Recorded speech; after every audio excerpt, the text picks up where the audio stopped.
Hello friends, I hope आप लोग अच्छे होंगे। आज हम लोग विश्व के भूगोल में 10 सबसे ज़्यादा इंपॉर्टेंट टॉपिक पढ़ेंगे जो कि हमारे आने वाले यूपीपीएससी जो प्रीलिम्स होने वाला है, यूपी आरओ जो फरवरी में होने वाला है, उसके लिए ये महत्वपूर्ण टॉपिक रहेगा। 10 टॉपिक से आप मान लीजिए एक टॉपिक से एक क्वेश्चन पक्का है, ठीक है। तो इसको हम लोग एकदम अच्छे से पढ़ेंगे ध्यान से कि हम लोग जितने भी क्वेश्चन इन टॉपिक 10 टॉपिक से आए वो क्वेश्चन हम लोग कर लें। तो चलिए हम लोग स्टार्ट करते हैं। तो पहला जो हमारा बेसिक, मतलब हम लोग बेसिक से एडवांस लेवल तक जाएंगे। तो बेसिक्स हमारा सबसे पहला जो वर्ल्ड ज्योग्राफी में होता है तो वो अक्षांश और देशांतर होता है, वो हम लोग देखेंगे। और सबसे पहले हम लोग ग्लोब समझ लेते हैं। डिग्री अक्षांश पे क्या है, हमारा इक्वेटर है, यानी कि भूमध्य रेखा है।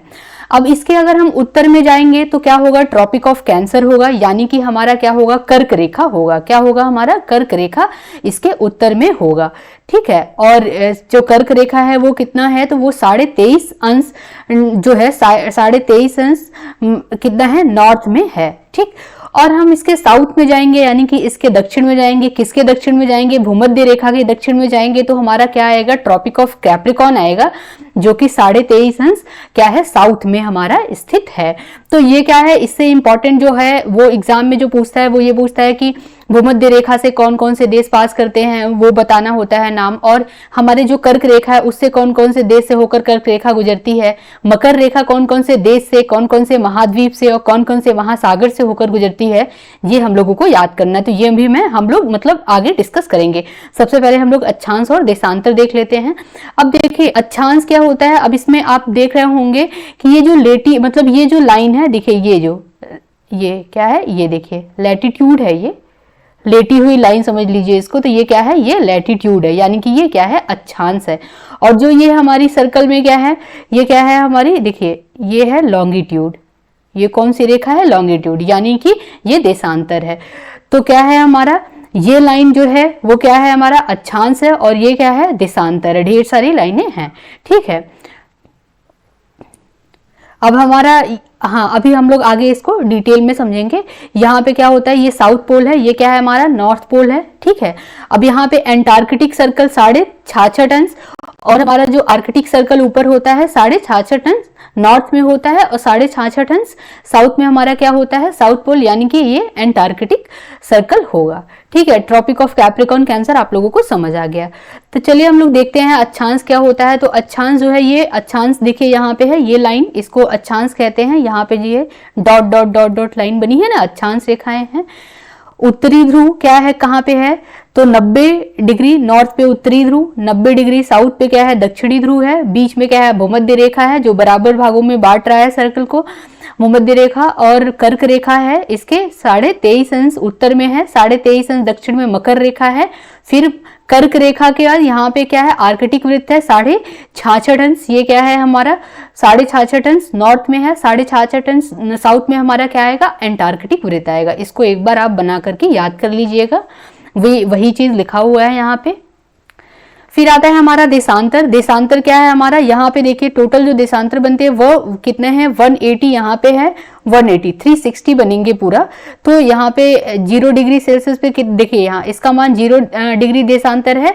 इसे हम 180 पूर्व की ओर और 180 पश्चिम की ओर भी गिनते हैं, यानी कि कितना हो गया, ये हमारा 360 हो गया टोटल। कितना हो गया टोटल, 360 हो गया।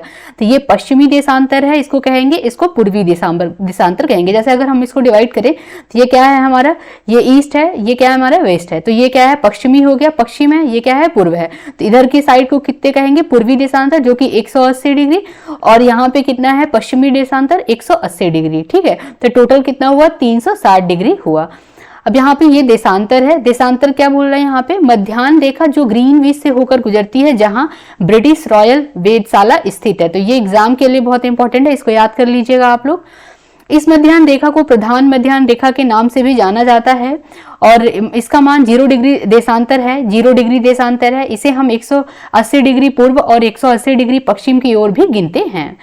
प्रधान मध्याह्न रेखा और 180 डिग्री मध्याह्न रेखा पृथ्वी को 2 बराबर भागों में विभाजित करती है, जिसे हम पूर्वी गोलार्ध और क्या कहते हैं, पश्चिमी गोलार्ध कहते हैं। तो आई होप आप लोगों को ये क्लियर हो गया होगा। हम लोग थोड़ा फास्ट चलेंगे, क्योंकि मैंने, अगर आपको डिटेल में पढ़ना है अक्षांश देशांतर या इसके कोई भी टॉपिक, तो इसके सेपरेट लेक्चर जो है वो पढ़े हुए हैं पहले से। ज्योग्राफी के प्लेलिस्ट में आप जाइएगा तो उस पर पढ़े हुए हैं, तो आप एकदम बढ़िया से डिटेल में भी देख सकते हैं। अभी हम लोग थोड़ा फास्ट चलेंगे क्योंकि हम लोग रिवीजन के तौर पे कर रहे हैं कि 10 इंपॉर्टेंट टॉपिक जो कि हमारे एग्जाम के पॉइंट ऑफ व्यू से बहुत इंपॉर्टेंट है, तो हम लोग थोड़ा सा इसमें फास्ट चलेंगे, ठीक है। अब यहाँ पे कुछ महत्वपूर्ण देशांतर हैं। यहाँ पे क्या है, 1884 में वाशिंगटन में हुए एक समझौते के अनुसार 180 डिग्री को अंतरराष्ट्रीय तिथि रेखा यानी कि इंटरनेशनल डेट लाइन इसको कहते हैं। किसमें, 1884 में वाशिंगटन में ये डिक्लेयर हुआ था।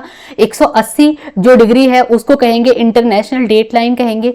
यह रेखा कहाँ पे स्थित है ये पूछता है, तो ये प्रशांत महासागर के में उत्तर से दक्षिण तक फैली हुई है। तो कहाँ पे ये फैला हुआ है, प्रशांत महासागर में उत्तर से दक्षिण तक फैली हुई है, ठीक है।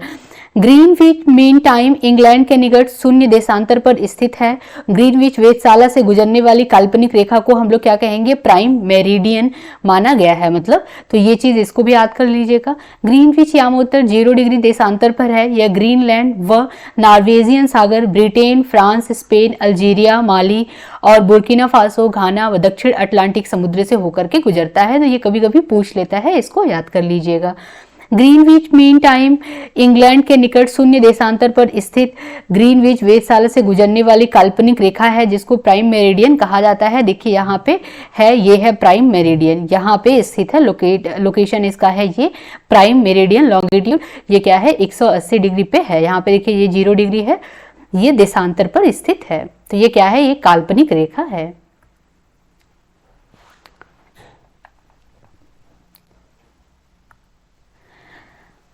अब ये समय है, इतना ये इंपॉर्टेंट नहीं है, इसको हम लोग छोड़ देते हैं।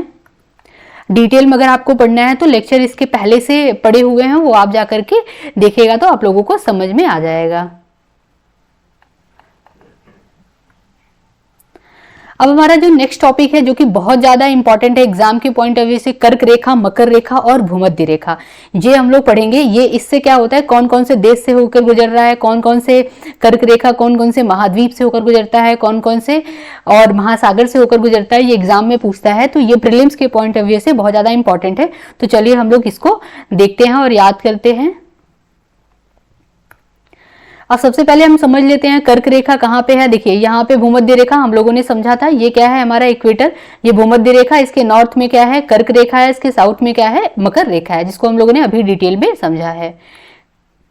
अब भूमध्य रेखा पर स्थित देश ये पूछ लेता है, तो ये है हमारा भूमध्य रेखा। भूमध्य रेखा पर स्थित देश कौन कौन से हैं ये हम लोगों को याद करना है। तो पहला क्या है, साओ टोमे जो है ये है, और कांगो गणराज्य, कांगो गणराज्य ये कहाँ पे, अफ्रीका का है। Uganda, Somalia, Indonesia, Ecuador, Brazil, Gabon, democratic Republic of Congo और केन्या, मालदीव, किरिबती और कोलंबिया, ये क्या है हमारे भूमध्य रेखा पर स्थित देश हैं। ये ऐसे याद नहीं होता है, इसको कुछ ट्रिक बनाना पड़ेगा, या तो आप मैप में अच्छे से देख करके इसको लोकेट कर लीजिए तब याद कीजिए, याद हो जाएगा। कुछ कुछ के मैं कर्क रेखा मकर रेखा के मैं ट्रिक यहाँ यहीं पे लिखी हूँ, वो हम लोग ट्रिक से देख लेंगे। इसको आप अपने से कुछ ट्रिक बना लीजिए, उससे याद कीजिए, ये बहुत जल्दी याद हो जाएगा। ऐसे क्या होगा, भूल जाता है पूरा, ठीक है। या तो आप क्या कीजिए, कॉन्टिनेंट वाइज याद कर लीजिए कि इस कॉन्टिनेंट में 3 है, ठीक है, और अफ्रीका कॉन्टिनेंट पे कितना है, ऑस्ट्रेलिया में कितना है और यहाँ पे बीच में, तो ऐसे याद हो जाएगा। ऑस्ट्रेलिया में नहीं है, सॉरी, तो ये भूमध्य रेखा यहाँ से जाता है ना, तो ये क्या है हमारा साउथ अमेरिका आएगा और क्या आएगा, अफ्रीका आएगा पूरा, और इंडिया के नीचे यहाँ पे आएगा, ठीक है। तो ये चीज है यहाँ पे। अब यहाँ पे कर्क रेखा है। कर्क रेखा क्या होता है, तो कर्क रेखा जो है भूमध्य रेखा के समानांतर एक काल्पनिक रेखा है, तो समानांतर है, ये पैरेलल लाइन है। हम लोगों ने देखा था ये क्या है, पैरेलल लाइन है। यहाँ पे देखिए ये पैरेलल ही है, किसके पैरेलल है, भूमध्य रेखा के, ठीक है। तो 23.5 अंश पे है पैरेलल। कर्क रेखा को लगभग 2 भागों में कर्क रेखा जो है वो भारत को लगभग 2 भागों में बांटती है, उत्तरी भारत और दक्षिणी भारत। तो ये इंपॉर्टेंट है, इसको आप लोग याद कर लीजिएगा कि कर्क रेखा जो है वो भारत को 2 बराबर भागों में बांटती है। अब कैसे भारत को 2 बराबर भागों में बांटती, तो यहाँ मैप में दिखाया गया है कि कर्क रेखा हमारे इंडिया से कौन कौन से स्टेट से होकर के गुजरती है, ये भी हम याद करते हुए चलेंगे। अब यहाँ पे क्या है, ये हमारे भारत को उत्तरी भारत और दक्षिणी भारत में क्या है डिवाइड करता है। कौन करता है, तो ये क्या है हमारा कर्क रेखा है, ठीक है। तो पहला क्या है हमारा, यहाँ पे गुजरात से गुजर रहा है, फिर उसके बाद आएगा हमारा राजस्थान को थोड़ा सा टच कर रहा है, और तीसरा है मध्य प्रदेश, चौथा है छत्तीसगढ़, और उसके बाद क्या है झारखंड है, फिर उसके बाद हमारा पश्चिम बंगाल आएगा, और यहाँ पे नॉर्थ ईस्ट का त्रिपुरा और मिजोरम आएगा। अगर यहाँ पे इसका ट्रिक देख लेंगे हम लोग। तो ट्रिक क्या होगा, हमने पिछले जो वीडियो इसके लेक्चर लिए थे उसमें भी बताया था, तो आप लोग इसको इससे याद करेंगे तो याद हो जाएगा। मित्र पर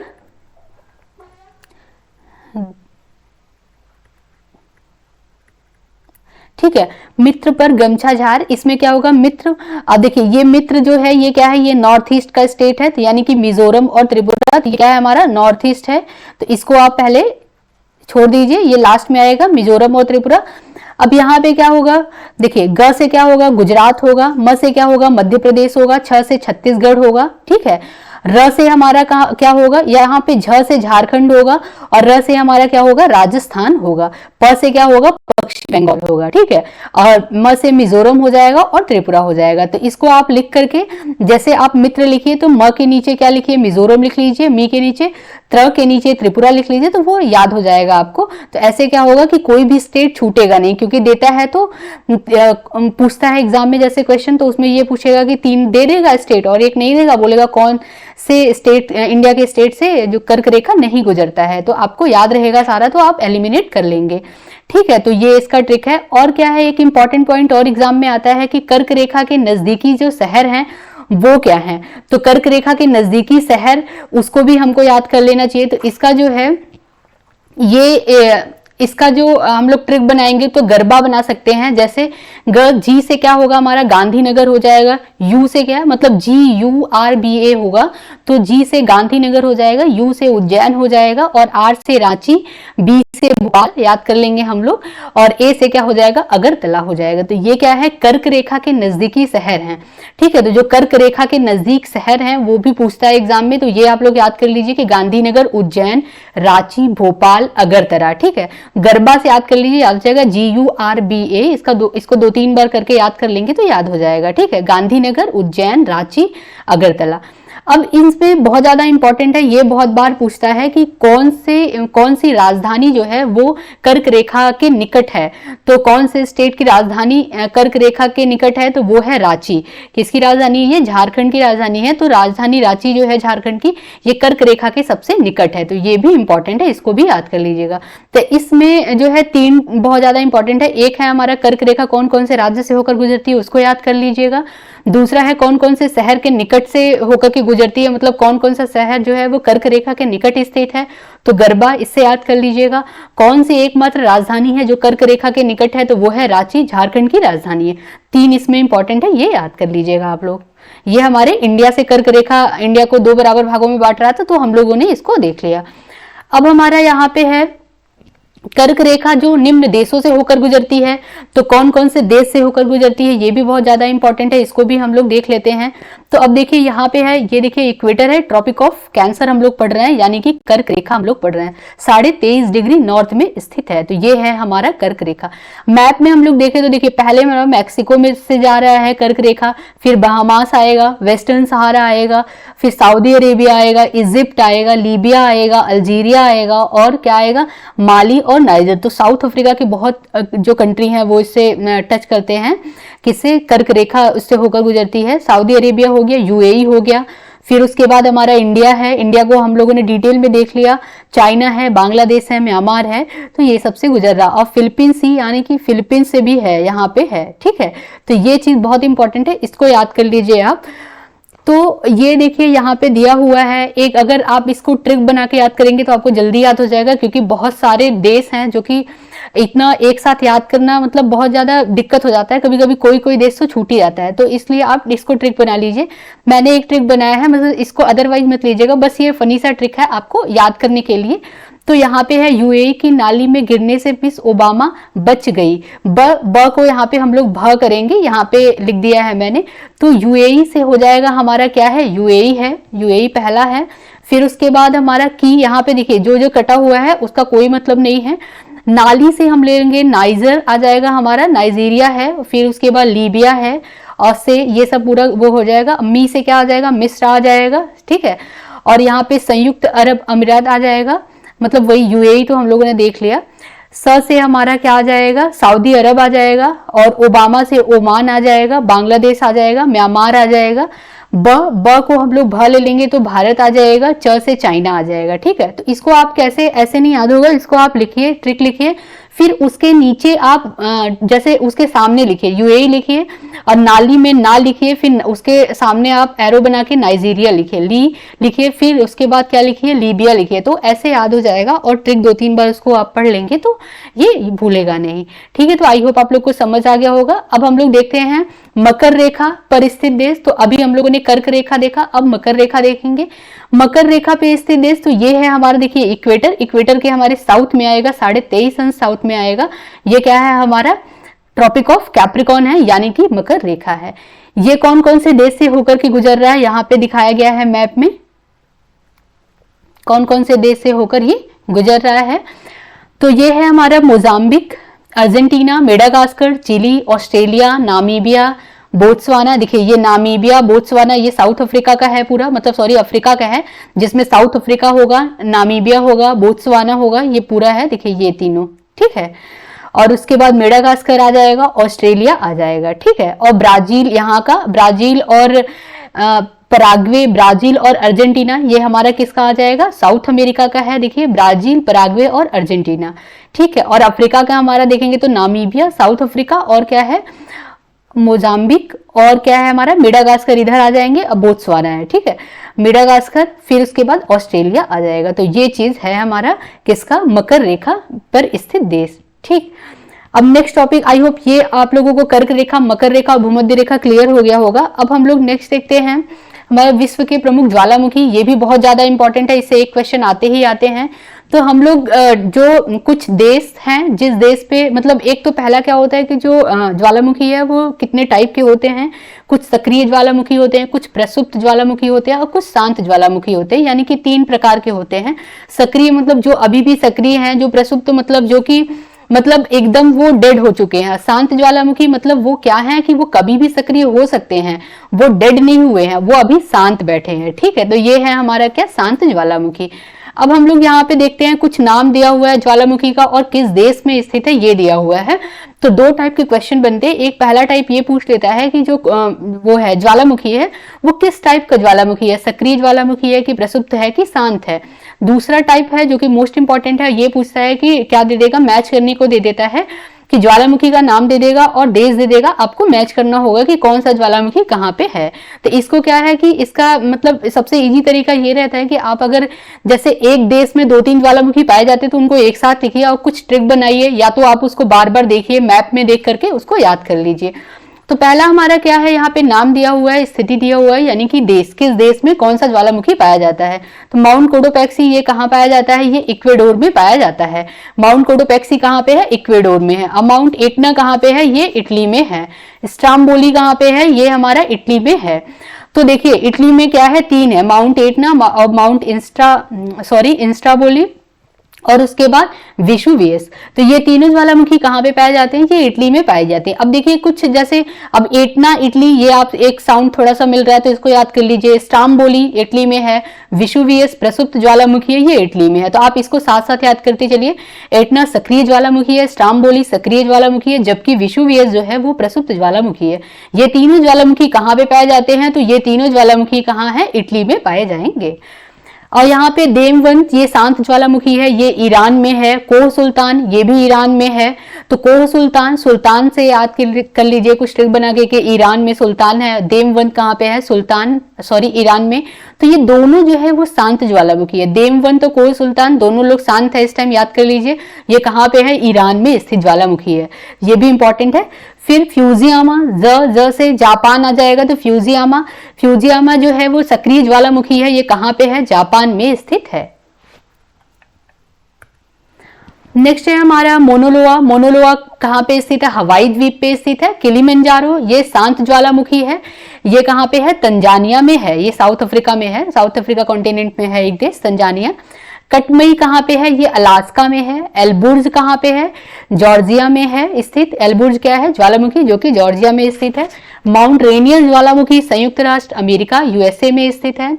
और चिम्बराजो बोलते हैं, चिम्बारेजी या चिम्बराजो ही बोलते हैं इसको, इक्वेडोर में है ये। पोप शांत ज्वालामुखी है, ये कहाँ पे है, म्यांमार में स्थित है। माउंट ताल ये कहाँ पे है, फिलीपींस में स्थित है। एक मेयॉन भी है, वो भी फिलीपींस में स्थित है। मेयॉन और ताल पोप कहाँ पे स्थित है? म्यांमार में स्थित है। माउंट किनाबालू कहाँ पे स्थित है? मलेशिया में। अलबुर्ज ईरान में। कोलिमा मैक्सिको में सॉरी। माउंट रेनियर संयुक्त राष्ट्र अमेरिका में। माउंट ताल कहाँ पे है? फिलीपींस में है। और विसुवियस ये इटली में स्थित है। कोटोपैक्सी इक्वेडोर में है। और पोपो कैटेपिटल ये कहाँ पे है? मैक्सिको में। माउंट कैमरून ये कहाँ पे है? कैमरून में स्थित है, इसके नाम से ही है माउंट कैमरून। तो इसको आप ट्रिक बना के याद कीजिए, याद हो जाएगा। अगर इसका डिटेल वीडियो देखना हो तो मैंने एक ज्वालामुखी करके है चैप्टर, वो पढ़ाया गया है, उसको देख लीजिएगा डिटेल में, उसमें कुछ ट्रिक भी बताए गए हैं तो आपको याद हो जाएगा। अभी हम लोग रिवीजन क्लास ले चल रहे हैं तो इसलिए मैं थोड़ा फास्ट चल रही हूँ, ठीक है। अगर आपको डिटेल में पढ़ना है तो आप वो लेक्चर जाके देखिएगा, ज्योग्राफी के प्लेलिस्ट में पढ़ा होगा तो आपको अच्छे से समझ आ जाएगा। अब यहाँ पे कुछ और ज्वालामुखी दिए हुए हैं, जो कि देश और ज्वालामुखी दिया गया है, ये इंपॉर्टेंट है तो इसको भी याद कर लेते हैं हम लोग। सबनकाया पेरू में है। माउंट एटना कहाँ पे? इटली में। माउंट मेरापी कहाँ पे स्थित है? ये इंडोनेशिया में स्थित है। और माउंट पेरिकुटीन ये मैक्सिको में स्थित है। माउंट येरिबस अंटार्कटिका में स्थित है। माउंट किलायू कहाँ पे? हवाई द्वीप पे स्थित है। माउंट सेंट हेलेंस ये कहाँ पे है? यूएसए में स्थित है। और मोना लोआ हवाई द्वीप यूएसए में स्थित है। और क्राकाटाओ ये अभी तक आया नहीं है लेकिन आप देख लीजिए एक बार, इंडोनेशिया में स्थित है। चिम्बराजो ये इक्वेडोर में स्थित है। कैमरून हम लोगों ने पढ़ा अभी कि कैमरून में स्थित है। माउंट सस्ता कहाँ पे है? यूएसए में स्थित है। Mount Pinatubo Philippines. Mount Mayon है सॉरी फिलीपींस में है। माउंट सिनाबुंग ये कहाँ पे स्थित है? ये इंडोनेशिया में स्थित है। अब इससे रिलेटेड कुछ इंपॉर्टेंट क्वेश्चन देख लेते हैं, पीवाईक्यूज जो आए हुए हैं, तो इससे आइडिया लग जाएगा कि क्या हम लोग सही पढ़ रहे हैं कि नहीं। तो निम्नलिखित में से पहला जो क्वेश्चन है वो है कौन सा मूल स्थल रूप है? तो कौन सा मूल स्थल रूप है? तो ये है ज्वालामुखी शंकु, ये क्या है? मूल स्थल रूप है। नेक्स्ट क्वेश्चन हमारा है ज्वालामुखी में सबसे अधिक कौन सी गैस निकलती है? तो जलवाष्प यानी कि H2O जो है वो सबसे ज्यादा निकलती है। तो ये बहुत इंपॉर्टेंट है, इसको याद कर लीजिए आप लोग। निम्नलिखित में से कौन सा विश्व का सबसे ऊंचा ज्वालामुखी पर्वत है? तो कौन सा है सबसे ऊंचा ज्वालामुखी पर्वत? माउंट कोटोपैक्सी ये इक्वेडोर में है। ये क्या है? विश्व का सबसे ऊंचा क्या है? ज्वालामुखी पर्वत है। नेक्स्ट क्वेश्चन है लावा के ठोस होने के फलस्वरूप पृथ्वी के अंदर निर्मित चट्टानों को क्या कहते हैं? तो इसको प्लूटोनिक चट्टानें कहा जाता है। नेक्स्ट क्वेश्चन है हमारा ज्वालामुखी उद्गार यानी कि वॉल्केनिक इरप्शन नहीं होते हैं। कहाँ पे वॉल्केनिक इरप्शन नहीं होते हैं? तो बाल्टिक सागर में क्या है? वॉल्केनिक इरप्शन नहीं होते। ये बहुत ज्यादा इंपॉर्टेंट है, इसको भी आप लोग याद कर लीजिएगा। आप लोग बाल्टिक सागर का लोकेशन देख लीजिएगा मैप में तो आप लोग को कंफर्म हो जाएगा। मौना लोआ उदाहरण है। मौना लोआ किस ज्वालामुखी का उदाहरण है? प्रसुप्त ज्वालामुखी का, कि सक्रिय ज्वालामुखी का, कि शांत ज्वालामुखी का? तो मौना लोआ जो है वो सक्रिय ज्वालामुखी का उदाहरण है। नेक्स्ट क्वेश्चन है निम्नलिखित में से कौन सा सक्रिय ज्वालामुखी है? तो यहाँ पे कौन सा सक्रिय है? एंकाकगुआ दिया हुआ है, कोटोपैक्सी, एटना और फ्यूजियामा। तो कौन सा सक्रिय ज्वालामुखी है? कोटोपैक्सी, फ्यूजियामा और एटना, ये क्या है? हमारा सक्रिय ज्वालामुखी है। एंकाकगुआ सक्रिय ज्वालामुखी नहीं है। अब देखिए लोकेशन इसका, तो एटना इटली में स्थित है, माउंट एटना। और माउंट कोटोपैक्सी ये कहाँ पे? इक्वेडोर में है। और माउंट फ्यूजियामा हम लोगों ने पढ़ा था, जैसे साउंड आ रहा था, तो जापान में स्थित है। ये तीनों क्या है? सक्रिय ज्वालामुखी हैं। नेक्स्ट क्वेश्चन है संसार का सर्वाधिक सक्रिय ज्वालामुखी कहाँ पे है? मतलब कौन सा है, सॉरी। तो ये है कोटोपैक्सी इक्वेडोर, ये क्या है? सबसे सक्रिय ज्वालामुखी है।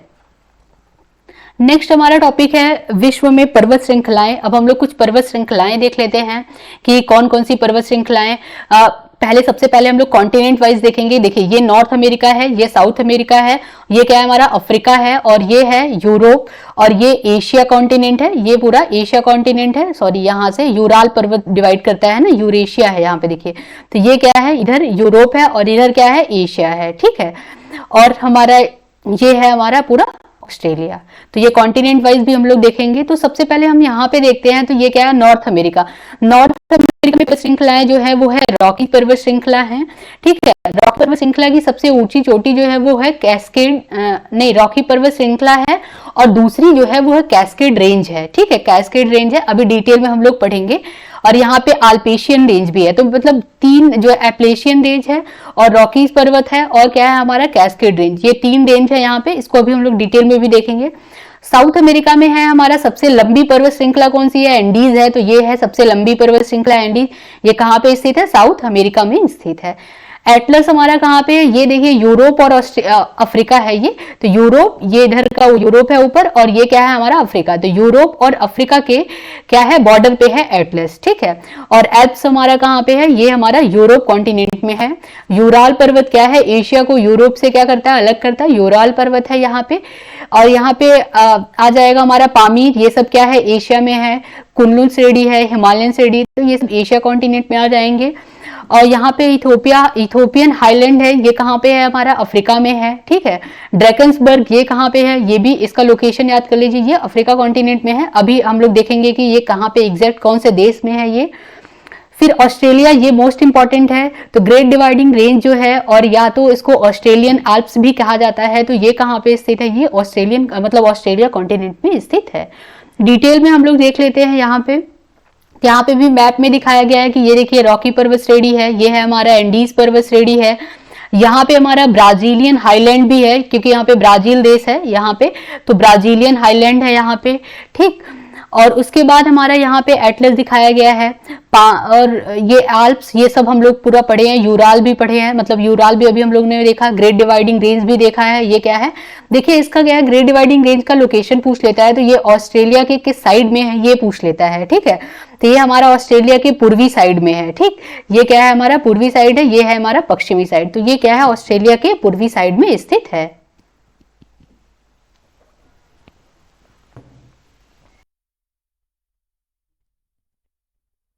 ये कुछ मुख्य पर्वत श्रेणियां दी गई हैं और स्थान दिया गया है, यानी कि किस स्थान, किस देश में इनका लोकेशन है वो दिया गया है। और ये जो पर्वत चोटी है, पर्वत श्रेणियां हैं, उनकी सर्वोच्च ऊंची चोटी जो है वो भी दिया गया है।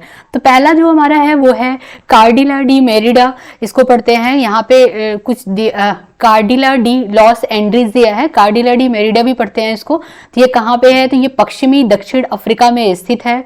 और इसकी सर्वोच्च चोटी क्या है? एंकाकगुआ या एंकाकगावा बोलते हैं, तो एंकाकगुआ याद कर लीजिए आप, इसकी सर्वोच्च ऊंची चोटी है। इसका लोकेशन हम लोग देख लेते हैं कार्डिला डी मेरिडा की। ये कहाँ पे है? पश्चिमी दक्षिण अमेरिका में स्थित है। तो पश्चिमी दक्षिण अफ्रीका आएगा हमारा, तो यहाँ पे स्थित है, एंडीज माउंटेन रेंज में ही स्थित है ये पश्चिमी दक्षिण अफ्रीका में, ठीक है।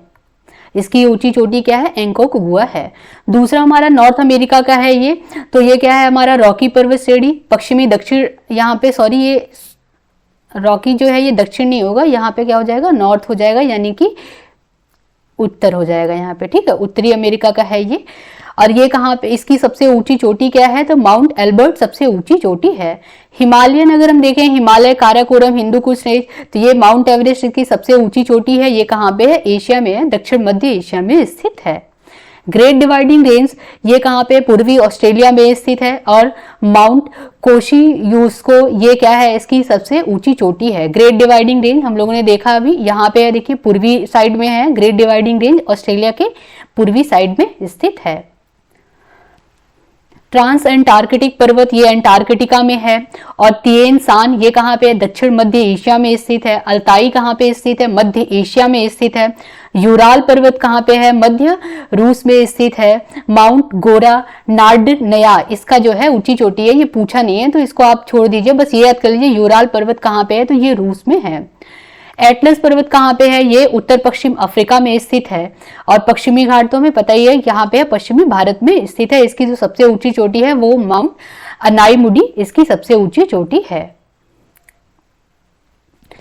माउंट एल्ब्रूज कहाँ पे स्थित है? ईरान में है। और यहाँ पे जाग्रोस जो है ये कहाँ पे है? ईरान में है। अलास्का रेंज ये अलास्का अमेरिका में है, ठीक। अल्पेशियन जो है ये अमेरिका, पूर्वी अमेरिका और कनाडा में स्थित है। और एल्प्स जो है ये कहाँ पे है? ये मध्य यूरोप में स्थित है। ड्रैकन्सबर्ग कहाँ पे है? ये दक्षिण पूर्व अफ्रीका में स्थित है। इसका जो सबसे ऊंची चोटी है वो क्या है? माउंट एल्ब्रस सबसे ऊंची चोटी है। अब यहाँ पे कुछ पर्वत दिए हुए हैं, उसके प्रकार दिए हुए हैं कि पर्वत के ये कौन से टाइप का है ये। तो आल्प्स पर्वत जो है ये क्या है, वलित प्रकार है, मतलब वलित पर्वत है। वासेज पर्वत क्या है, भ्रंशोत्स पर्वत है। और विंध्य पर्वत क्या है, अवशिष्ट है। अरावली रेंज विंध्य पर्वत यानी अवशिष्ट, जो कि खत्म होने के कगार पे है एकदम। फ्यूजियामा ये ज्वालामुखी पर्वत है, हम लोगों ने पढ़ा भी अभी ज्वालामुखी चैप्टर में। फ्यूजियामा जापान में है, तो ये ज्वालामुखी पर्वत है। अब यहाँ पे कुछ दिया हुआ है कि वलित पर्वत है, और देखिए ये पर्वत के टाइप हैं, तो मोड़दार या वलित पर्वत है, अवरोधी या ब्लॉक पर्वत इसको बोलते हैं, ज्वालामुखी या गुंबददार पर्वत। तो ये जो मोड़दार या वलित पर्वत है, ये सबसे विस्तृत पर्वत इसके कौन कौन से हैं, मतलब ये सबसे ज्यादा भाग में अगर कोई फैला है पर्वत श्रृंखला तो वो है वलित पर्वत श्रृंखला। तो इसमें एंडीज है और रॉकी है, हिमालय है, दक्षिण आल्प्स है और आल्प्स है। तो ये बहुत ज्यादा इंपॉर्टेंट है, इसको पूछता है कि एंडीज पर्वत की सबसे ऊंची चोटी एंकागुआ है, रॉकी पर्वत की सबसे ऊंची चोटी क्या है, एल्बर्ट है, और हिमालय की सबसे ऊंची चोटी माउंट एवरेस्ट है, और दक्षिण आल्प्स की सबसे ऊंची चोटी न्यूजीलैंड है, और आल्प्स की सबसे ऊंची चोटी यूरोप है। यानी कि यहाँ पे देखिए दक्षिण आल्प्स अगर आएगा तो न्यूजीलैंड लगाना है, न्यूजीलैंड में है, और इसके बाद ये क्या है, यूरोप में स्थित है आल्प्स पर्वत। तो ये चीज है, ठीक है। फिर उसके बाद आता है हमारा ब्लॉक पर्वत यानी अवरोधी पर्वत, जो कि ब्लॉक मोड़दार ये वलित है, और ये क्या है, ब्लॉक। इसका निर्माण कैसे होता है, इसका निर्माण तनाव की शक्ति, मतलब तनाव के कारण होता है, खिंचाव या तनाव के कारण इसका निर्माण होता है।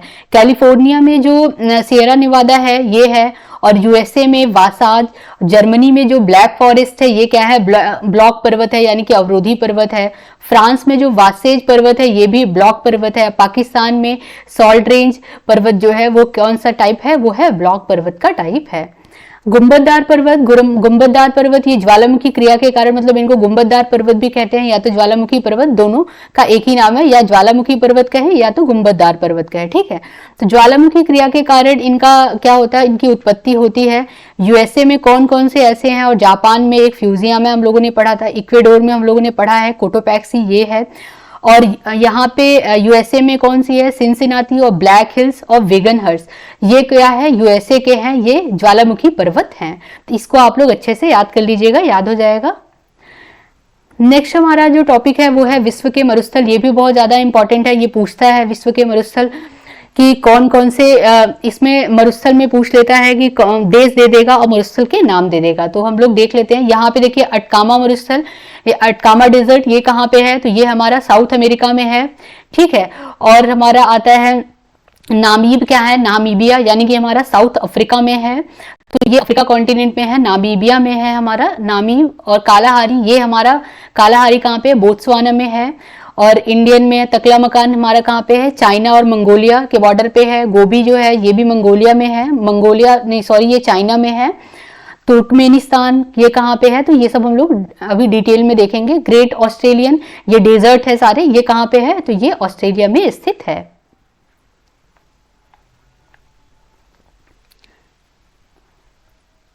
हम लोग कॉन्टिनेंट वाइज देख लेते हैं। तो ये हमारा पहला कॉन्टिनेंट है एशिया के मरुस्थल, यानी ये एशिया का के जितने डेजर्ट हैं वो एक साथ दे दिया गया है, ये मैप के साथ भी है कि आपको याद हो जाए। तो देखिए यहाँ पे मरुस्थल है और इनका विस्तार है, मतलब मरुस्थल ये कहाँ पे है, तो अल नाफूद, अल और रब अल खाली और हमद ये कहाँ पे है, ये सऊदी अरब में स्थित हैं। तो सऊदी अरब में कौन कौन से हैं, अल नाफूद और रब अल खाली और हमद, ये कहाँ पे है, सऊदी अरब में है।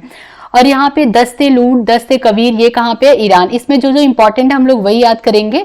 और अरब मरुस्थल कहाँ पे है, अरब प्रायद्वीप में है। दस्ते लूट, दस्ते कबीर कहाँ पे, ईरान में है। खारान मरुस्थल कहाँ पे है, पाकिस्तान में है। थार मरुस्थल कहाँ पे है, इंडिया और पाकिस्तान। दस्त ए मार्गो कहाँ पे है, ये अफगानिस्तान में है। किजिलकुम कहाँ पे है, कजाकिस्तान, उज्बेकिस्तान और तुर्कमेनिस्तान, ये तीनों देश में स्थित है किजिलकुम डेजर्ट, ठीक है। काराकुम मरुस्थल कहाँ पे है, तुर्कमेनिस्तान और कजाकिस्तान। तो काराकुम जो डेजर्ट है, मरुस्थल है, वो कहाँ पे स्थित है, तुर्कमेनिस्तान और कजाकिस्तान में। गोबी कहाँ पे स्थित है, ये जो है ये कोल्ड डेजर्ट है यानी ठंडा मरुस्थल है, ये मंगोलिया और चाइना में स्थित है। तकला मकान और लोप ये कहाँ पे स्थित है, ये भी चीन में स्थित है। तो तकला मकान और गोबी ये दोनों जो है ये कैसे हैं, ये कोल्ड डेजर्ट है, यानी कि ये क्या है, ठंडा मरुस्थल है। फिर आता है हमारा ग्रेट विक्टोरिया, ये इंपॉर्टेंट है। ग्रेट विक्टोरिया कहाँ पे है, तो ये अब हम ऑस्ट्रेलिया का देख लेते हैं, ऑस्ट्रेलिया कॉन्टिनेंट में। तो ऑस्ट्रेलिया में हमारा देखिए यहाँ पे सिम्पसन है और तनामी है, ग्रेट सैंडी है और गिब्सन है और ग्रेट विक्टोरिया है।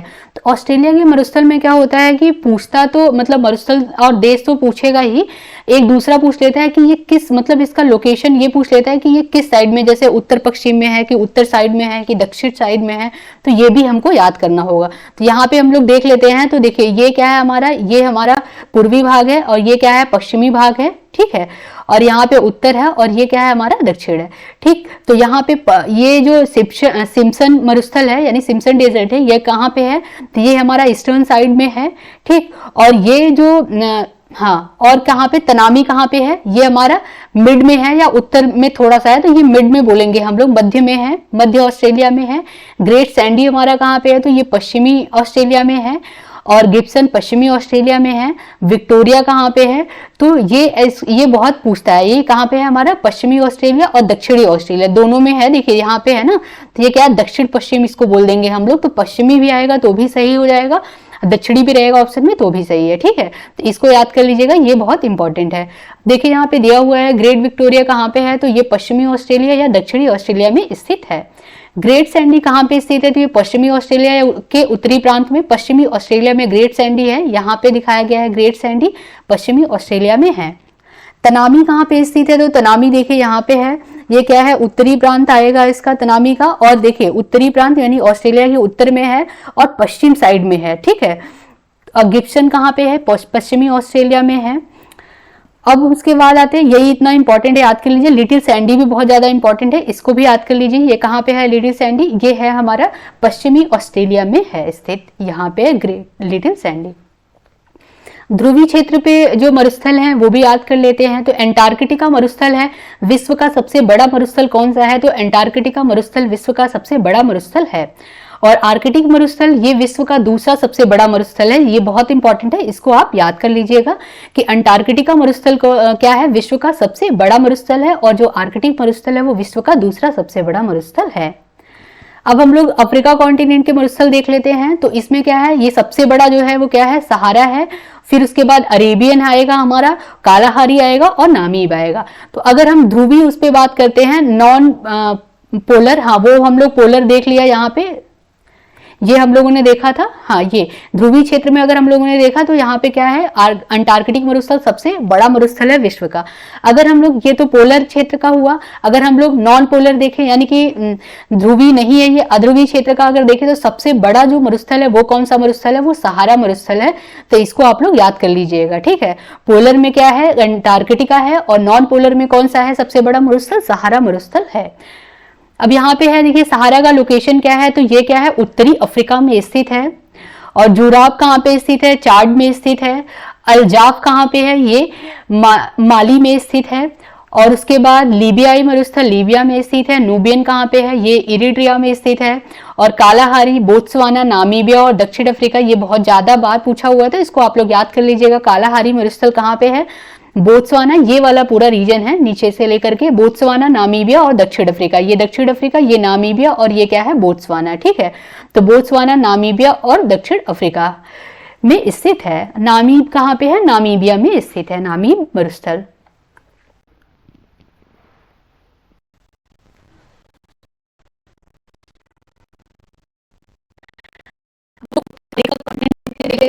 तो यहाँ पे ग्रेट बेसिन ये है, ये अफ्रीका का है। और यहाँ पे सोनोरन है, कोलोराडो है, तो इसको हम लोग यहाँ पे देख लेते हैं। तो मोजावे कहाँ पे स्थित है, यूएसए में स्थित है। सोनोरन कहाँ पे स्थित है, यूएसए और मैक्सिको, यूएसए और मैक्सिको, यहाँ पे देखिए है सोनोरन। कोलोराडो ये कहाँ पे है, यूएसए में स्थित है। रेड डेजर्ट ये यूएसए में स्थित है।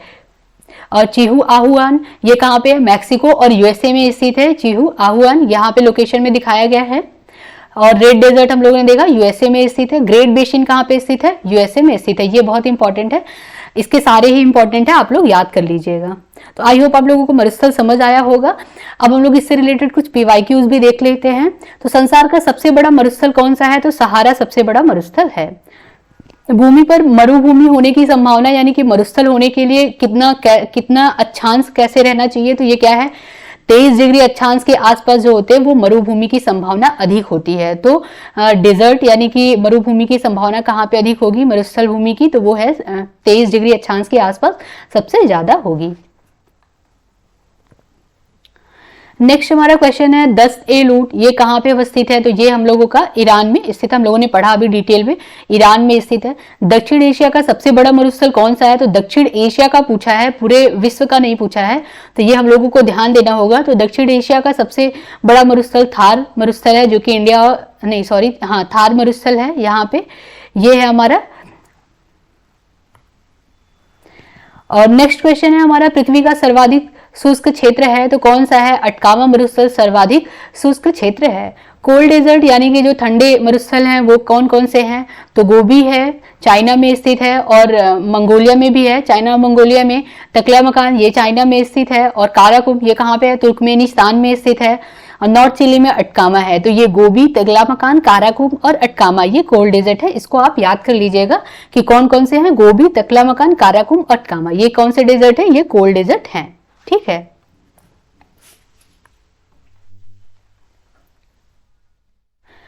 कालाहारी मरुस्थल स्थित है, तो हम लोगों ने पढ़ा बोत्सवाना, नामीबिया और जाम्बिया, तो बोत्सवाना और नामीबिया ये दोनों में स्थित है, यानी कि सी ऑप्शन इसका करेक्ट हो जाता है।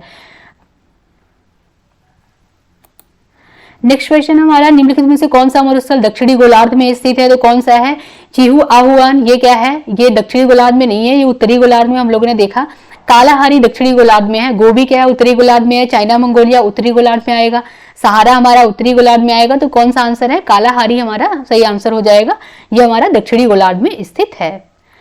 नेक्स्ट हमारा टॉपिक है विश्व के प्रमुख घास के मैदान, ये भी बहुत ज्यादा इंपॉर्टेंट है, अगर आपको डिटेल में देखना होगा ये सारे लेक्चर, तो सारे लेक्चर पड़े हुए हैं, आप प्लेलिस्ट में जाकर के देख सकते हैं। अभी हम लोग थोड़ा फास्ट चल रहे हैं क्योंकि 10 टॉपिक इंपॉर्टेंट टॉपिक कवर करने हैं एग्जाम प्रीलिम्स के लिए, तो वो थोड़ा मतलब ऐसे फास्ट चलेंगे नहीं तो टाइम बहुत ज्यादा चला जाएगा। तो विश्व के प्रमुख घास के मरुस्थल हम लोग देख लेते हैं, उसके पहले हम लोग ये समझ लेते हैं कि जो घास के मरुस्थल हैं यानी कि ग्रासलैंड जो है वो 2 टाइप के होते हैं। एक होते हैं हमारा शीतोष्ण घास के मैदान, एक होता है हमारा उष्ण कटिबंधीय घास के मैदान, यानी एक क्या होगा, टेम्परेट ग्रासलैंड होगा, एक होगा हमारा ट्रॉपिकल ग्रासलैंड। तो हम लोग यहाँ पे देखते हैं ये कर्क रेखा और मकर रेखा, और ये भूमध्य रेखा इक्वेटर है, इक्वेटर के नॉर्थ में कर्क रेखा और साउथ में क्या है, मकर रेखा। कर्क रेखा और मकर रेखा के बीच जो स्थित है घास के मैदान, उसको हम लोग कहेंगे उष्ण कटिबंधीय घास के मैदान। तो ये जो है हमारा ये कर्क रेखा है देखिए, और ये क्या है हमारा मकर रेखा है। तो कर्क रेखा और मकर रेखा के बीच में जो स्थित है इनको क्या कहेंगे, इनको ये कौन से घास के मैदान है, ये है हमारे उष्ण कटिबंधीय घास के मैदान। एग्जाम में पूछता है, नाम दे देता है और पूछता है कि ये कौन से टाइप के हैं, शीतोष्ण है कि उष्ण कटिबंधीय है, तो आप लोग ऐसे याद कर लीजिए, कर्क रेखा और मकर रेखा के बीच में जो स्थित है घास के मैदान उनको क्या कहेंगे, उष्ण कटिबंधीय। इसमें कौन कौन से घास के मैदान आएंगे, सेल्वास, लानोस और क्या आएगा, कंपास। ठीक है, पंपास नहीं आएगा, ये शीतोष्ण है, ये क्या है, शीतोष्ण है।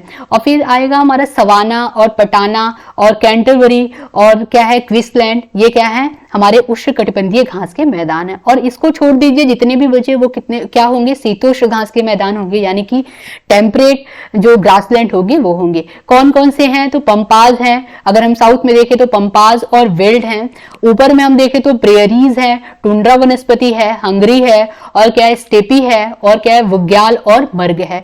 ये सारे जो घास के मैदान हैं ये हमारे शीतोष्ण घास के मैदान हैं। और दूसरा जो टाइप है मोस्ट इंपॉर्टेंट, वो ये पूछ लेता है कि मैदान घास से देगा और पूछेगा ये किस कॉन्टिनेंट का है या तो ये किस देश में पाया जाता है, तो ये भी आपको याद करना पड़ेगा।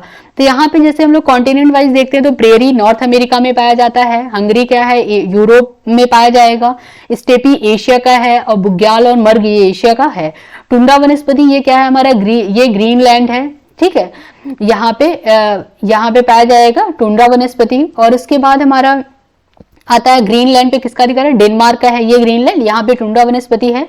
फिर हम आते हैं साउथ अमेरिका में, तो लानोस और क्या है हमारा कंपास, पंपास और सेल्वास ये क्या है साउथ अमेरिका में पाए जाते हैं। अगर हमने अफ्रीका में देखना है तो अफ्रीका में वेल्ड है, सवाना है, ये क्या है अफ्रीका में, और साहेल ये क्या है अफ्रीका में स्थित घास के मैदान है। ऑस्ट्रेलिया में देखते हैं तो कैंटरबरी है, डाउन्स है और क्वींसलैंड है। ऑस्ट्रेलिया का ये बहुत इंपॉर्टेंट ये हो जाता है कि कभी कभी ये पूछ लेता है कि घास के मैदान, और यहाँ पूछ लेता है किस साइड में है, तो डाउन्स क्या है ये पूर्वी ऑस्ट्रेलिया में है, मतलब तो ये दक्षिण पूर्वी ऑस्ट्रेलिया में स्थित है डाउन्स, ठीक है। और दूसरा टाइप आप लोगों ने देख लिया। अब यहाँ पे घास के मैदान कहाँ पाए जाते हैं ये दिया हुआ है, तो इतना इंपॉर्टेंट नहीं है, लेकिन हम लोग पढ़ लेते हैं घास के मैदान। इसका डिटेल में जो है लेक्चर पढ़ा हुआ है, आप देख लीजिएगा। प्रीलिम्स के पॉइंट ऑफ व्यू से यही बहुत इंपॉर्टेंट है, तो इसको आप लोग अच्छे से याद कर लीजिएगा। और घास के मैदान कितने प्रकार के होते हैं हम लोग ने देखा, उष्णकटिबंधीय और शीतोष्ण घास के मैदान। अब यहाँ पे वही बताया है उष्णकटिबंधीय घास के मैदान और शीतोष्ण घास के मैदान को डिटेल में कि कौन क्या कहते हैं कैसे है, तो वो आप लोगों ने समझ लिया आई हो। अब यहाँ पे दिया हुआ है विश्व के प्रमुख घास के मैदान और किस क्षेत्र में पाए जाते हैं, ये बहुत इंपॉर्टेंट है, इसको याद कर लीजिएगा। स्टेपी कहाँ पे पाया जाता है, तो यूरोप और उत्तरी एशिया में पाया जाता है स्टेपी। पुस्ताज कहाँ पे पाया जाता है, तो ये हंगरी में पाया जाता है पुस्ताज।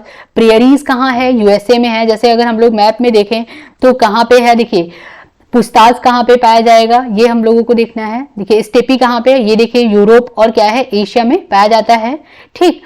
और यहाँ पे सवाना कहाँ पे है, पटाना कहाँ पे है, कैंटरबरी ऑस्ट्रेलिया में स्थित है, तो ये सब चीज यहाँ पे बताया गया है। पुस्ताज हमारा कहाँ पे है, हंगरी में पाया जाता है। और प्रेयरीज कहाँ है, यूएसए में है। पंपाज अर्जेंटीना में स्थित है। और क्या है हमारा वेल्स दक्षिण अफ्रीका में है। डाउन्स ऑस्ट्रेलिया में है। कैंटरबरी न्यूजीलैंड में है। और सवाना हमारा अफ्रीका और ऑस्ट्रेलिया में है। टैगा यूरोप और एशिया में स्थित है। तो ये चीज है, इसको आप याद कर लीजिएगा।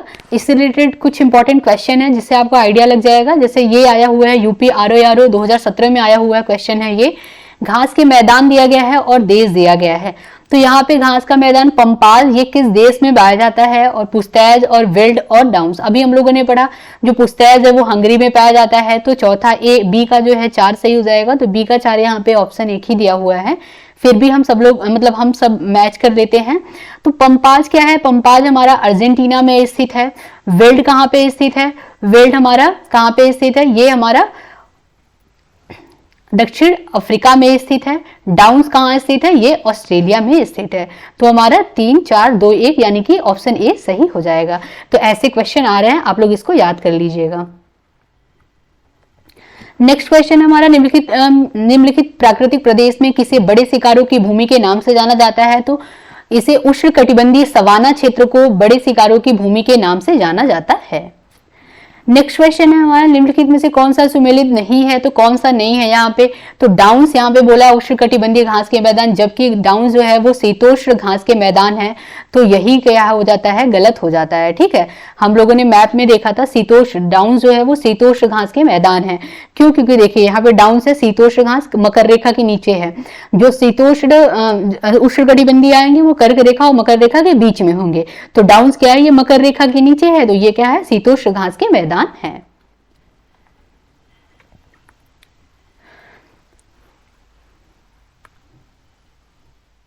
तो डाउन्स हमारा शीतोष्ण घास के मैदान है, ये गलत है। यहाँ पे सॉरी उष्णकटिबंधीय नहीं है, ये क्या है हमारा शीतोष्ण है, तो इस वजह से ए गलत हो जाता है। नेक्स्ट हमारा टॉपिक है झीलें, विश्व की प्रमुख झीलें। हम झील देख लेते हैं, ये भी बहुत बार एग्जाम में आया हुआ है, तो इसे मैप में सबसे पहले हम लोग देख लेते हैं, बहुत इंपॉर्टेंट है, तो इसको पढ़ लेते हैं।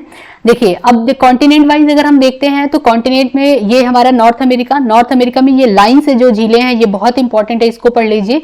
ग्रेट स्लेव, रेडियर और विनिपेग और सुपीरियर और मिशिगन, ये क्या है, नॉर्थ अमेरिका की झीलें हैं। ग्रेट स्लेव, रेडियर, विनिपेग, सुपीरियर और मिशिगन। ग्रेट बियर लेक कहाँ पे है, सॉरी झील कहाँ पे है, लेक वही, तो ये नॉर्थ अमेरिका में स्थित है। यूरोन कहाँ पे है, नॉर्थ अमेरिका कॉन्टिनेंट में है। ओंटेरियो और इरी, ये सब नॉर्थ अमेरिका में है। अगर हम साउथ अमेरिका की बात करते हैं यहाँ पे, तो ये क्या है, रेड लैगून, टिकटिका और क्या है, मरचिकिएटा, ये कहाँ पे स्थित है, ये साउथ अमेरिका कॉन्टिनेंट में स्थित है। अगर हम यहाँ पे आते हैं, ये क्या है, यूरोप कॉन्टिनेंट है। यहाँ पे हमारा लादोगा और साइमा, ये लेक कहाँ पे स्थित है, यूरोप में स्थित है। और जो लादोगा है ये यूरेशिया में स्थित है, तो यानी यूरोप और एशिया के बॉर्डर पे स्थित है लादोगा लेक, ठीक है।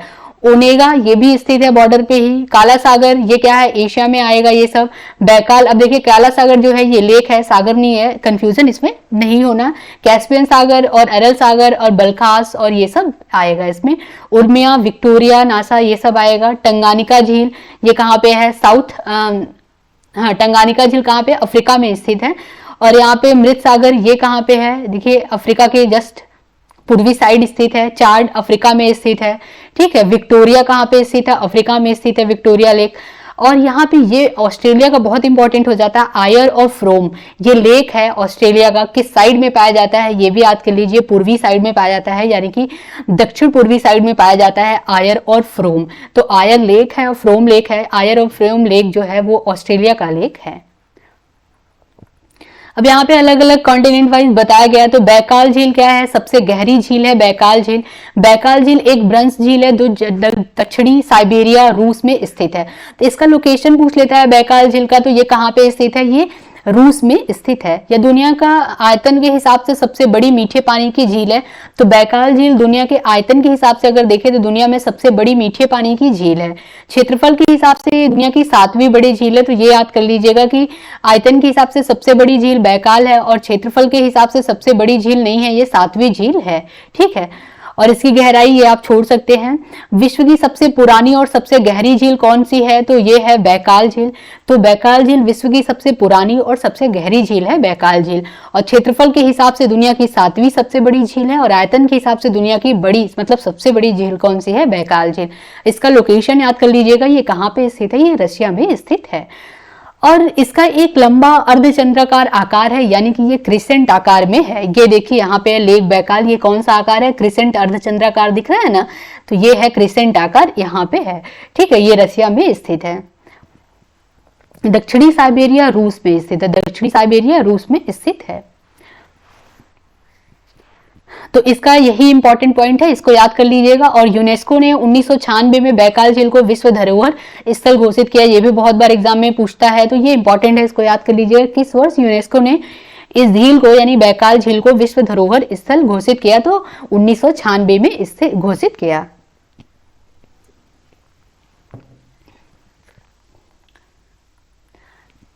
नेक्स्ट है हमारा तंगानिका झील। तंगानिका झील कहाँ पे है? तो तंगानिका झील ये देखिए हमारा कॉन्टिनेंट क्या है? ये अफ्रीका है। दुनिया की सबसे लंबी झील कौन सी है? तंगानिका झील है, दुनिया की सबसे लंबी झील है। और ये मात्रा के हिसाब से दूसरी सबसे बड़ी झील है। बैकाल झील के बाद ये दुनिया की सबसे गहरी झील है। सेकंड नंबर पे बैकाल झील सबसे गहरी है। सेकंड नंबर पे सबसे गहरी झील कौन सी है? तंगानिका झील है। कहाँ स्थित है? तो अफ्रीका में स्थित है। विश्व की सबसे ऊंची जो निचली झील है ये कहाँ पे स्थित है? ये तंगानिका झील है, अफ्रीका में स्थित है। दुनिया की सबसे ऊंची व्यावसायिक रूप से नौगम्य झील है, टिकटिका झील है। तो टिकटिका झील पेरू और बोलीविया की सीमा पे स्थित है। तो यहाँ पे टिकटिका झील है, पेरू और बोलीविया की सीमा पर स्थित है। दुनिया की निचली मृत झील सागर, सबसे निचली मृत झील सागर जो इजराइल और जॉर्डन की सीमा पर स्थित है। तो ये अभी हम लोग पढ़ेंगे, इसको छोड़ दीजिए। यहाँ पे ये देख लीजिए, दुनिया की सबसे ऊंची व्यावसायिक रूप से नौगम्य झील है ये। और क्या है? टिकटिका झील कहाँ पे है? पेरू और बोलीविया की सीमा पर स्थित है। अब हम देख लेते हैं महाद्वीप के अनुसार सबसे बड़ी झीलें, ये हम याद कर लेते हैं। तो अगर हम महाद्वीप वाइज देखें तो कॉन्टिनेंट वाइज देखें तो ऑस्ट्रेलिया जो कॉन्टिनेंट है उसमें सबसे बड़ी झील कौन सी है? तो लेक आयर। ये बहुत इंपॉर्टेंट है, इसको याद कर लीजिएगा कि ऑस्ट्रेलिया महाद्वीप में या ऑस्ट्रेलिया कॉन्टिनेंट में सबसे बड़ी लेक कौन सी है? तो वो है लेक आयर।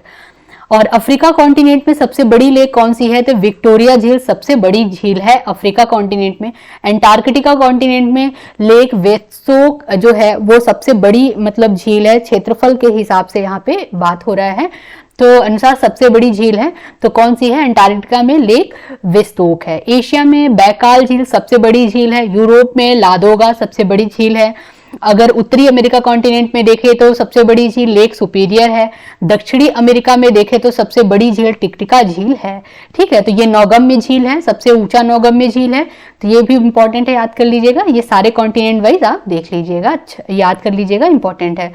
अब यहाँ पे आता है ग्रेट लेक्स। ग्रेट लेक्स किसको कहते हैं? तो यहाँ पे देखिए उत्तरी अमेरिका की महान झीलें जो आपस में जुड़ी हैं, मीठे पानी की झीलों की एक श्रृंखला है जिन्हें सेंट लॉरेंस सीवे के माध्यम से अटलांटिक महासागर से जो जोड़ती हैं, मतलब जो सेंट लॉरेंस सीवे के माध्यम से अटलांटिक महासागर से जुड़ती हैं उनको क्या कहते हैं? ग्रेट लेक्स कहते हैं। तो ग्रेट लेक्स क्या है? एक मीठे पानी की क्या है? ये श्रृंखला है। ग्रेट लेक्स झीलों की श्रृंखला है जो कि सेंट लॉरेंस सीवे के माध्यम से अटलांटिक महासागर से जुड़ती हैं। अब झीलों में मिलकर जैसे सुपीरियर है, मिशिगन है, ह्यूरॉन है, एरी और ओंटारियो, ये झीलें हैं। ये क्या है? ये झीलें जो है ये ग्रेट लेक्स इन्हीं को कहते हैं, सुपीरियर, मिशिगन, ह्यूरॉन, एरी और ओंटारियो यहाँ पे है। ये पश्चिम से पूर्व में क्रम भी इनका दिया हुआ है कि पश्चिम से पूर्व अगर क्रम देखें यहाँ पे तो क्या है, सुपीरियर झील है, सुपीरियर झील पहले स्थान पे है, फिर उसके बाद मिशिगन आएगा दूसरे स्थान पे, तीसरे पे ह्यूरॉन आएगा और एरी चौथे पे आएगा, पांचवे पे हमारा ओंटारियो आएगा। तो ये क्या है, पश्चिम से पूर्व। और अगर हम देखें बड़े से छोटे की सबसे बड़ा लेक कौन सा है, तो सबसे बड़ा लेक कौन सा है, सुपीरियर लेक है। सेकंड नंबर पे, सेकंड रैंक पे कौन सा बड़ा है, तो वो है ह्यूरॉन, और थर्ड पे मिशिगन, फिर एरी और ओंटारियो सबसे लास्ट में है। तो ये ग्रेट लेक्स के मतलब ग्रेट लेक्स में ये झीलें आती हैं, सुपीरियर, मिशिगन, ह्यूरॉन, एरी और ओंटारियो। झील सुपीरियर क्षेत्र के हिसाब से दुनिया की सबसे बड़ी महाद्वीपीय झील है। सुपीरियर झील जो है वो क्षेत्रफल के हिसाब से अगर देखें दुनिया की सबसे बड़ी महाद्वीपीय झील है। तो अगर ये पूछता है क्वेश्चन की जो क्षेत्रफल के हिसाब से महाद्वीपीय झील मतलब दुनिया की सबसे बड़ी महाद्वीपीय झील कौन सी है, तो सुपीरियर झील है। और मिशिगन झील कौन सी है, ये सबसे बड़ी झील जो पूरी तरीके से एक देश में स्थित है।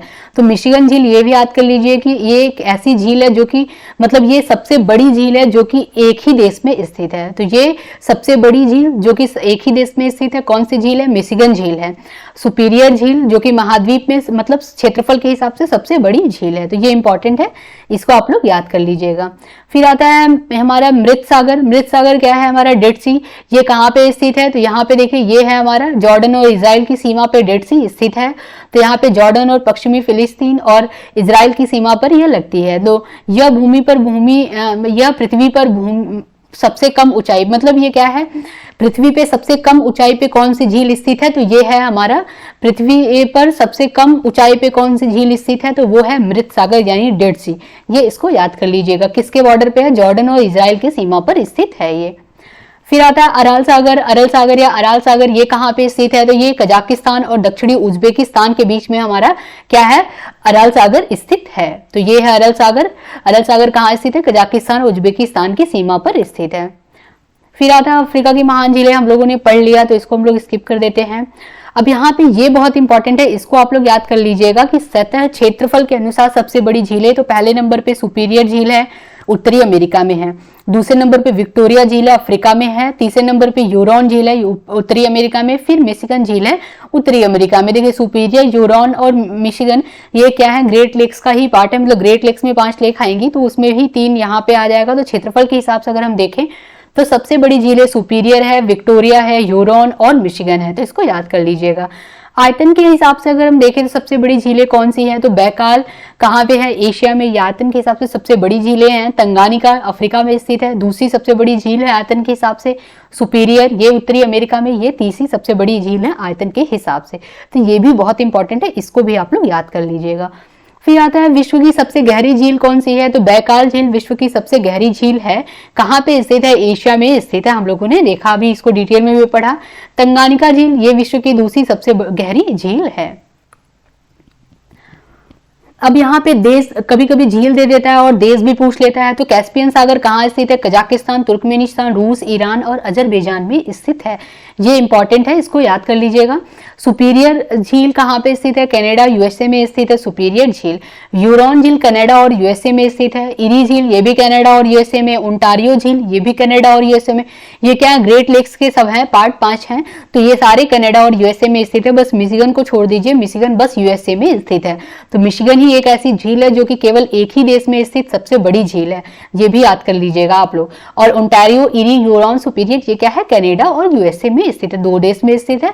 मिशिगन केवल एक ही देश में स्थित है। ये सबसे बड़ी झील केवल एक देश में स्थित कौन सी है, मिशिगन झील है। ये इंपॉर्टेंट है।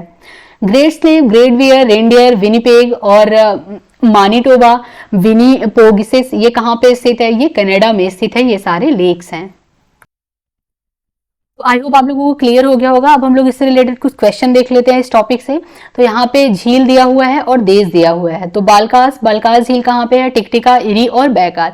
टिकटिका हम लोगों ने पढ़ा, सॉरी इरी सबसे पहले अभी हम लोगों ने पढ़ा। तो यूएसए और कनाडा में तो ये क्या है, सही है। ये कौन सा इसमें सही नहीं है वो हमको मिलाना है। टिकटिका, बोलिविया, पेरू ये भी सही है। बालकास ये कजाकिस्तान ये भी सही है। बैकाल झील यूक्रेन में नहीं है। बैकाल झील कहाँ पे हम लोगों ने पढ़ा, एशिया में स्थित है। ये रूस में स्थित है, ठीक है। एशिया कॉन्टिनेंट के रूस में स्थित है बैकाल झील। तो ये हमारा गलत हो जाएगा। फिर आएगा बल्कास झील निम्नलिखित में से किस में स्थित है? तो बल्कास रूस में स्थित, नहीं बालकास झील है, सॉरी बालकास झील कहाँ पे है? कजाकिस्तान में। बैकाल झील रूस में स्थित है। अब यहाँ पे नियाग्रा जलप्रपात किन दो झीलों के बीच स्थित है? तो ये है ओंटारियो और इरी झील के बीच में नियाग्रा जलप्रपात स्थित है। अब हम लोग देख लेंगे विश्व के महासागर। महासागर में सबसे पहले देखिए दो है इसमें, एक विश्व के महासागर और विश्व के जो सागर हैं वो हम लोग पढ़ लेते हैं। तो विश्व के महासागर अगर हम लोग देखते हैं तो कितने टाइप के हैं महासागर? 5 टाइप के हैं। प्रशांत महासागर ये है देखिए, और आर्कटिक महासागर, एंटार्कटिक महासागर, अटलांटिक महासागर और हिंद महासागर, ये 5 टाइप के महासागर हैं। कहाँ कहाँ स्थित है ये डिटेल में अगर आपको वीडियो देखना है तो ये पड़ा होगा प्लेलिस्ट में, आप देख लीजिएगा, इससे आपको डिटेल में समझ आ जाएगा। अब यहाँ पे देखिए कितने टाइप के हैं, तो प्रशांत महासागर, अटलांटिक महासागर, हिंद महासागर, दक्षिण महासागर और क्या है हमारा यहाँ पे, ये क्या है आर्कटिक महासागर। ठीक है, तो ये चीज है यहाँ पे कितने टाइप के हैं? 5 टाइप के हैं। प्रशांत महासागर ये आप देख, मतलब हम बता देते हैं, अभी शॉर्ट में ही बताएंगे इसको क्योंकि ये डिटेल में पढ़ाया गया है, तो आप उसमें देख लीजिएगा अगर डिटेल में पढ़ना होगा। प्रशांत महासागर जो है ये सबसे गहरा महासागर है। प्रशांत महासागर सबसे गहरा महासागर है और क्या है, इसे रिंग ऑफ फायर क्षेत्र कहाँ पे स्थित है? तो प्रशांत महासागर में रिंग ऑफ फायर क्षेत्र स्थित है, जहां की सबसे ज्यादा ज्वालामुखी और विश्व की सबसे ज्यादा ज्वालामुखी और भूकंप इसी क्षेत्र में आते हैं, रिंग ऑफ फायर क्षेत्र में। रिंग ऑफ फायर क्षेत्र कहाँ स्थित है? तो ये कहाँ पे स्थित है? प्रशांत महासागर में स्थित है, ये याद कर लीजिएगा। अब देखिए यहाँ पे सक्रिय ज्वालामुखी जो रिंग ऑफ फायर क्षेत्र है, यहाँ पे 75% से ज्यादा सक्रिय ज्वालामुखी पाए जाते हैं। किस क्षेत्र में? प्रशांत महासागर में जो स्थित है रिंग ऑफ फायर वहां पे। ठीक है, और प्रशांत महासागर में एक और इंपॉर्टेंट चीज पाया जाता है, प्रशांत महासागर के पूर्वी ओर क्वींसलैंड पर ग्रेट बैरियर रीफ पाई जाती है। पूर्वी ओर ग्रेट बैरियर रीफ, इसका मतलब ये है पूर्वी ओर, यहाँ पे ऑस्ट्रेलिया का पूर्वी भाग आएगा, ये चीज प्रशांत महासागर, यहाँ पे ग्रेट बैरियर रीफ पाई जाती है। मूंगे की चट्टान जिसको कहते हैं, कोरल रीफ भी कहते हैं, ये विश्व की सबसे बड़ी प्रवाल भित्ति मतलब मूंगे की दीवार है। ये कोरल रीफ समुद्र के भीतर इससे जीवों द्वारा छोड़े गए कैल्शियम कार्बोनेट से बनी होती है, जिसमें कई प्रकार की मछलियां, सख्त मूंगे, सार्क, समुद्री कछुए और क्या है समुद्री स्तनधारी यहाँ पे निवास करते हैं। कोरल रीफ का निर्माण प्रायः कर्क रेखा और मकर रेखा के बीच द्वीपों के तटीय क्षेत्रों में पाया जाता है। तो इसका निर्माण कहाँ होता है? कर्क रेखा और मकर रेखा के बीच जो तटीय क्षेत्र हैं वहां पे होता है किसका? कोरल रीफ का निर्माण।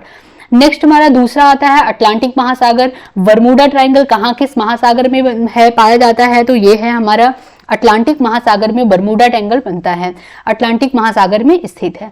इसको डेविल्स ट्रायंगल भी बोला जाता है, क्यों? क्योंकि यहाँ पे जो हवाई जहाज नहीं, यहाँ पे जो पानी के जहाज हैं और हवाई जहाज भी हैं वो ऐसे लापता हो जाते हैं, मतलब यहाँ पे बहुत खतरनाक हवाएं चलती हैं, तो इसमें पानी के जहाज, हवाई जहाज ये सब लापता हो जाते हैं, तो ये डेविल्स ट्रायंगल यहाँ पे बोलते हैं। तो अटलांटिक महासागर में बरमूडा ट्रायंगल या डेविल्स ट्रायंगल कहाँ पे स्थित है? तो अटलांटिक महासागर में स्थित है।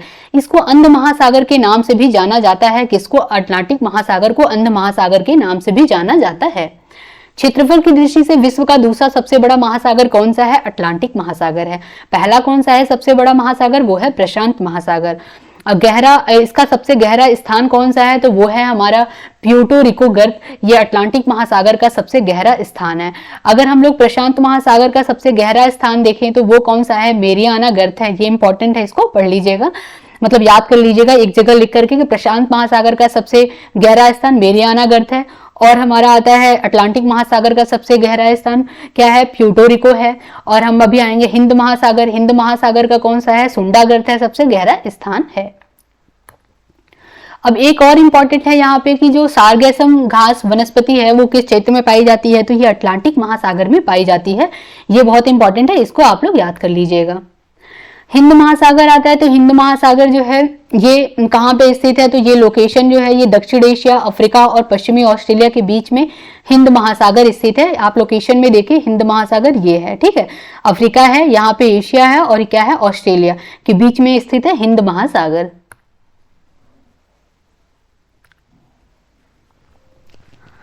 इसका सबसे गहरा जो गर्त है उसको क्या कहेंगे? उसको जावा गर्त भी पहले कहा जाता था, सुंडा गर्त उसको कहते हैं, ठीक है। तो सुंडा गर्त जो है वो सबसे गहरा गर्त है हिंद महासागर का। फिर आता है आर्कटिक महासागर। ये सबसे छोटा आर्कटिक महासागर, दुनिया का सबसे छोटा महासागर कौन सा? आर्कटिक महासागर है, ठीक है। तो ये कहाँ पे? पृथ्वी के उत्तरी गोलार्ध में स्थित है। अब हमारा ये देख लेते हैं इंपॉर्टेंट पॉइंट्स है। क्षेत्रफल की दृष्टि से सबसे बड़ा महासागर प्रशांत है। सेकंड नंबर पे हमारा क्या है? सेकंड नंबर पे हमारा है अटलांटिक महासागर। थर्ड नंबर पे हिंद महासागर और हमारा आता है फोर्थ यानी लास्ट पे आर्कटिक महासागर आता है। गहराई के हिसाब से देखें तो प्रशांत महासागर सबसे गहरा है, फिर अटलांटिक महासागर, फिर हिंद महासागर, फिर आर्कटिक महासागर। और उसके बाद अब हम आते हैं सागर पढ़ेंगे। सागर में जो है सबसे, देखिए ये सागर है। अभी तक हम लोगों ने क्या पढ़ा था? महासागर पढ़ा था। अब क्या पढ़ेंगे हम लोग? सागर। जैसे हम लोगों ने महासागर में पढ़ा था कि सबसे बड़ा महासागर कौन सा है? प्रशांत महासागर है। वैसे अगर हम जब सागर पढ़ रहे हैं अभी, तो सागर में सबसे बड़ा सागर कौन सा है? तो वो है कैरेबियन सागर। ये सबसे बड़ा सागर है। तो कैरेबियन सागर सबसे बड़ा सागर है। ये है हमारा विश्व के प्रमुख सागर। इसमें कैरेबियन सागर क्या है? सबसे बड़ा सागर है।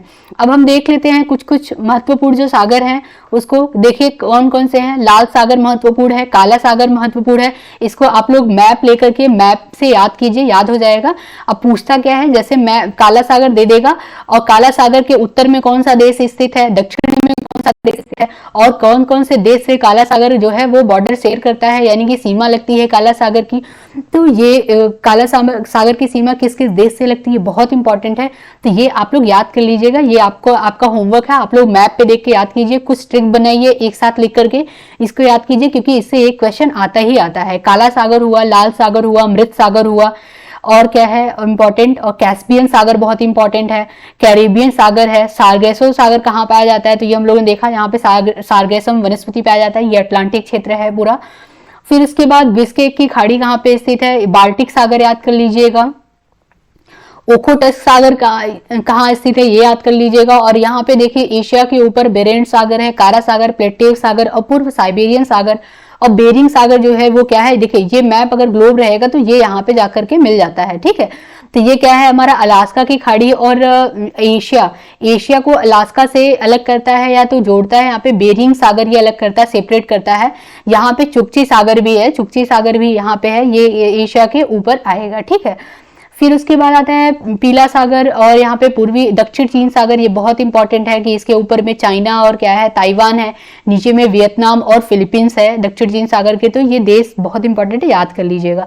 एक तिमोर सागर है, ये ऑस्ट्रेलिया के ऊपर है। जावा सागर है और यहाँ पे ऑस्ट्रेलिया में ये तस्मान सागर इंपॉर्टेंट है और अराफुरा सागर इंपॉर्टेंट है। तो इसको आप लोग अच्छे से मैप से याद कीजिए।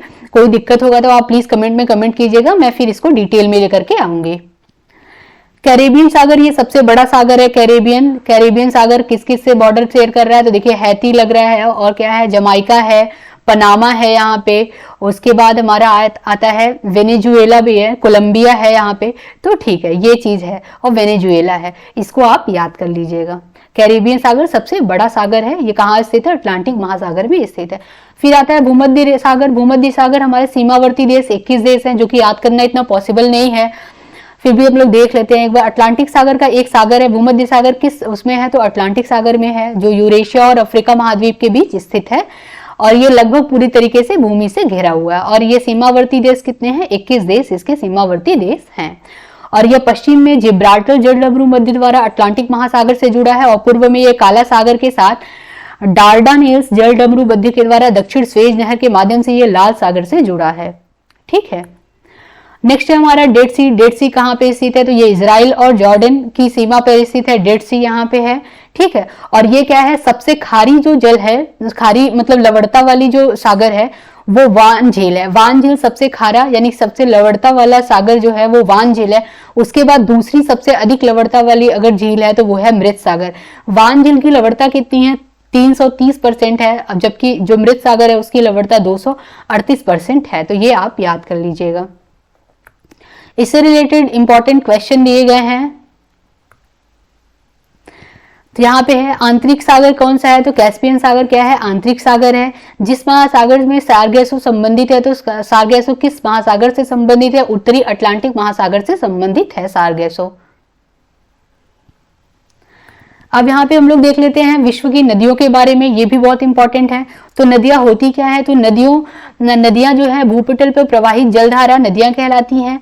नदियों की उत्पत्ति झील हिमनदों से होती है या सदाबहार नदियां होती हैं, जो कि मतलब 12 मासी होती हैं, यानी कि हर महीने ये बहती रहती हैं। तो इनकी उत्पत्ति झील और हिमनदों से होती है। हिमनदों से मतलब हिमनद यानी कि जो ग्लेशियर होते हैं, उनके पिघलने के बाद जो पानी की आपूर्ति नदी में पानी आता है वो, तो ये क्या है, हिमनदों मतलब नदी को जल कहाँ से, हिमनदों से मिलता है। कुछ नदियां वर्षा के जल पर निर्भर करती हैं और कुछ नदियां जो 12 मासी होती हैं वो क्या हो, हिमनदों पे निर्भर करती हैं, यानी ग्लेशियर पे निर्भर करती हैं। जो वर्षा के जल पे निर्भर करती हैं वो नदियां गर्मियों में ये क्या होती हैं, सूख जाती हैं। विश्व की प्रमुख नदियां जो है मतलब उसमें कुछ नदियां क्या है, वर्षा पे निर्भर करती हैं, कुछ ग्लेशियर पे निर्भर करती हैं। तो हम लोग डिटेल में यहाँ पे देख लेते हैं कि एक कॉन्टिनेंट वाइज देख लेते हैं, ये इंपॉर्टेंट है कि एशिया की प्रमुख नदियां कौन कौन सी है। तो हांगहो, ब्रह्मपुत्र, गंगा, आमूर और हवांगहो, यमुना, लेना नदी, ये सब। तो देखिए यहाँ पे इंपॉर्टेंट क्या है, जो वांगहो नदी है ये कहाँ पे लोकेशन पूछता है, चाइना में है। आमूर नदी चाइना में है। और नर्मदा, कावेरी, सतलज, ये सब क्या है, भारत। सतलज, सिंधु, यांगसी, मेकांग नदी ये कहाँ पे है। तो ये सब लोकेशन इसका याद करना है। ये किस कॉन्टिनेंट में है, एशिया कॉन्टिनेंट में है। अफ्रीका महाद्वीप में नील है, नाइजर है, कांगो और क्या है, लिम्पोपो, ये नदियां हैं। ये कहाँ पे है, अफ्रीका कॉन्टिनेंट में है। उत्तरी अमेरिका में मिसिसिपी, हडसन और डेलावेयर और मैकेंजी नदी और क्या है, कैंसास, मिसौरी, ये क्या है, उत्तरी अमेरिका में स्थित नदियां हैं। दक्षिणी अमेरिका में स्थित नदी जो है वो है अमेजोन, बहुत फेमस नदी है। और यूरोप जो है वो यूरोप में स्थित है टेम्स, वोल्गा, सेन और राइन नदी और डुगावा नदी, ये यूरोप में स्थित है। ऑस्ट्रेलिया में मरे और डार्लिंग रेंज भी इसको है यहाँ पे, और ये क्या है, ये रिवर है मरे और डार्लिंग। डार्लिंग कहाँ पे है, ऑस्ट्रेलिया में। डार्लिंग क्या है, रिवर है। तो रिवर कहाँ पे है, ये ऑस्ट्रेलिया में है। ठीक है, तो आई होप आप लोगों को क्लियर हो गया होगा। आज हम लोग यहीं तक रखते हैं। कोई भी डाउट होगा तो आप प्लीज कमेंट बॉक्स में कमेंट कीजिएगा, और इसके बाद में आपको ये समझ आएगा तो मैं और 10 इंडिया के ज्योग्राफी का यानी कि भारत के भूगोल का भी 10 मोस्ट इंपॉर्टेंट टॉपिक लेके आऊंगी, जो कि हमारे एग्जाम के पॉइंट ऑफ व्यू से बहुत ज्यादा इंपॉर्टेंट रहेगा। तो आज हम लोग यहीं तक रखते हैं, तब तक के लिए धन्यवाद।